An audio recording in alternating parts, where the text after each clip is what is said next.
Bonjour à tous. La violence a donc de nouveau pris le dessus à Feluy. La nuit dernière, des casseurs ont rejoint les Gilets jaunes réunis au siège de Total. Ils étaient environ 400 et la police en a interpellé une trentaine. Nous allons le voir dans le reportage de Jean-Marc Leroy et Sophie Mergen. Les conditions de travail étaient très difficiles pour les journalistes. Nouvelle nuit d'enfer à Feluy. La police attendait les casseurs de pied ferme et ils sont arrivés en masse.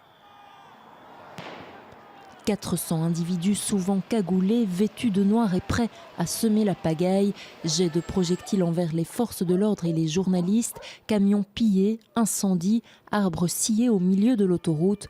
De nombreux gilets jaunes se désolidarisent des casseurs. Il y avait des supporters dits ultra ou hooligans de Charleroi qui sont montés en force. C'est vraiment eux qui étaient en première ligne et qui caillassaient les camions, la police, etc. Ces gens portent des gants renforcés, ils se masquent le visage complètement en ne laissant passer que les yeux. Certains ont même juste des cagoules 3 trous.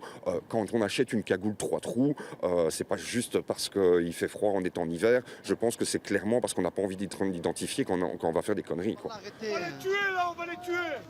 Pour la deuxième fois, la RTBF est visée. Notre caméraman est pris à partie. Il subit des coups de matraque. Pour éviter le lynchage, il se réfugie dans la voiture RTBF vandalisée. Feluy ressemble au théâtre d'une guérilla urbaine où les médias sont vus comme les ennemis. Et les gilets jaunes, oui, en ont un petit peu contre les médias parce qu'ils ont le sentiment que depuis vendredi dernier, les médias ont tout fait pour, entre guillemets, jouer le jeu du gouvernement, c'est-à-dire minimiser notre action, nous faire passer juste pour des moutons qui sont capables de gueuler pour 20 cents de carburant en plus à la pompe, alors que c'est pas du tout ça. De son côté, la police a bien failli être débordée. Les individus ont pris le contrôle de camions directement dirigés vers les autopompes.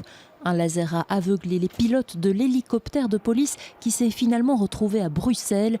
Dans cette pagaille, au total, une grosse vingtaine d'arrestations judiciaires et 14 arrestations administratives.